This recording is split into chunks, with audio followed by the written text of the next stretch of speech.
Kamusta ang kabataang Pilipino? Mabuti? Mabuti. O masama? Mabuti. Do you feel great today? Do you feel great? If you feel great, say, I feel great in your loudest voice. Okay? 1, 2, 3, go! Thank you. Palakpakan nyo ulit yung mga sarili. Alam mo, when you're a voice artist, you should mean what you say. You know what I mean? And also, in a real life, you should mean what you say. Di ba mas maganda kung yung teacher nyo really mean what he say? Sometimes kasi they just teach because they need money. And di ba? You know what? Being a voice artist, you must be, number 1, dapat ano ka? Laging observant.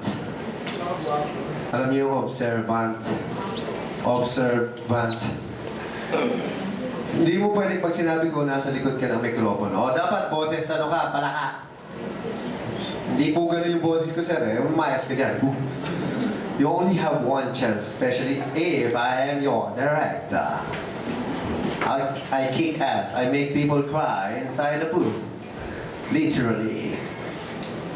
Grabe ako maging director. Kasi for me, I don't have time to teach sa gitna ng nasa loob ka na. It's the real thing. So, I only get really, really good people. And if you think you're one of them, just tell me. I might help you. That's why I'm creating a lot. Para magkaroon ng matinding kompetisyon at maging mataas ang ating standard. Mind you, 80% of newbies in dubbing industry came from my school. And I can brag about it. Kaya yung mga matatanda doon, ibang mga kasamahan namin before, masama loob sa akin. Kasi bakit daw ako nagpo-produce? Wala na nga silang project. Hagawa pa sila. Kaya nga, uulitin ko, nandito kami para i-promote ang voice acting, hindi para gawin yung career. O kaya gawin yung kabuhayan. Gamitin nyo ito at ituring nyo ito bilang isang art or sining. Craft. At magagamit ninyo ito sa everyday life. Iba ang artista sa voice artist, tandaan niyo yan. Mas sikat sila, kami hindi. Ang maganda kasi sa amin, hindi kami nalalaos. Lalo na ako, hindi ako malalaos. Bakit? Sabi tanong niyo, bakit? Bakit? Kasi hindi ako sumisikat. Oo, diba? Paano ko malalaos? Hindi ka sikat. Ayan, medical, foreign languages. We can offer all the languages na available sa buong mundo. Translation, music, jingles, ng election, dami namin ginawa. Music composition, and podcasting. You know podcasting? Yan salitang galing sa iPad at broadcast. Yan ang future ng broadcasting. So online, lahat online. So ako nag-start sa Philippines. Ako yung nag-interview sa lahat ng presidential at senatorial ng election. Okay, remember, a voiceover is the voice of an unseen narrator. Dapat hindi nakikita. Yung ginagawa ko sa inyo, hindi na yan voice acting, voice performance na yan. Na nakikita nyo na ako. Kaya kanina pinapapikit ko. Kaya napansin nyo, kailangan kasi hindi nyo ako makita. So, actually, this is called breath control and flexibility exercise. Pinagbigyan ko lang kayo, pero ang totoo niyan, dapat hindi kayo hihinga. Yan ang rule. Parang isang breath lang, hihigop ka. You must breathe it. I can breathe it. You must breathe it. I can breathe it. Oh, breathe it. My hero mo. Patay na. Being a volunteer really helps me a lot. Yan ang tandaan nyo. You can get to what you really want to do kung hindi kayo mag-volunteer. Kasi yun ang only chance mo para makita yung talento mo. Nuulit ko, ang volunteerism ay isa sa pinaka-importanting parte ng buhay natin bilang isang tao. Nothing beats a heart of a volunteer. I am volunteering now. Because I always believe na lahat dapat bigla ng opportunity, lalong-lalo na yung mga interested at may passion. Kasi yan ang pumapatay sa pangarap ng maraming tao. Yung pagpigil ng ibang tao sa pag-unlad ng ibang tao. Na pag nakitaan ka ng threat ka, imbes na tulungan ka, hihilahin ka pa pababa. Ang dami kasing inggitero sa bundong to eh. Lalo na yung mga pangit dyan na mga inggitero. Pangit na, inggitero pa, sama pa ng ka. 10 years from now, iba na yung itsura ko, matanda na ako. Pero sana balang araw, one of you maging part ng grupo namin, maging motivational speaker din kayo. You can share your experiences. Always remember na money is not everything.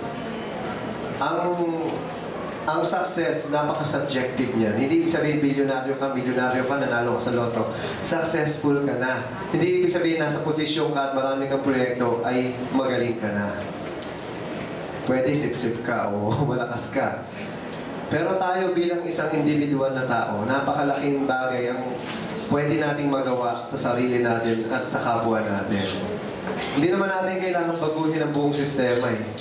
Hindi natin kayang baguhin ang buong bansa. Pero magsimula kayo sa sarili ninyo. If you think you're great, then do great things. Okay? Basta ako, nandito ako. Kailangan nyo ng tulong, nandiyan naman ang broad circle din. And you can Facebook me. You can PM me. Personal message. Okay? So, with that, thank you very much. Mabuhay ang kabataang Pilipino. Mabuhay ang Pilipino. God bless you all. Mabuhay. And to formally close this program, first of all, I would like to thank Creative Voices giving us their time and effort for this event. Especially to our valuable speakers, namely Sir Zach, and of course, the Voice Master, Mr. Pocholo Gonzalez. Sir, thank you so much. Thank you. Polytechnic University of the Philippines, Department of Broadcast Communication, College of Communication, Broad Circle gives this certificate of appreciation to our speaker.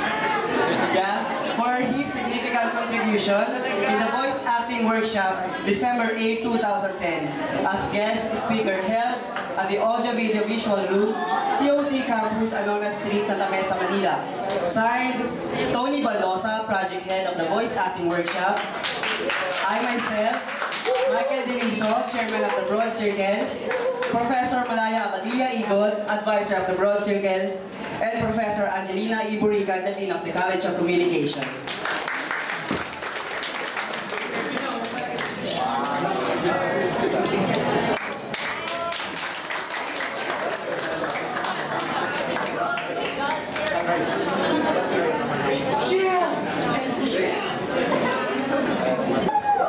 Okay, thank you very much sa PUP, sa ating sintang paralan. Kay Michael, yan. Hi, Michael!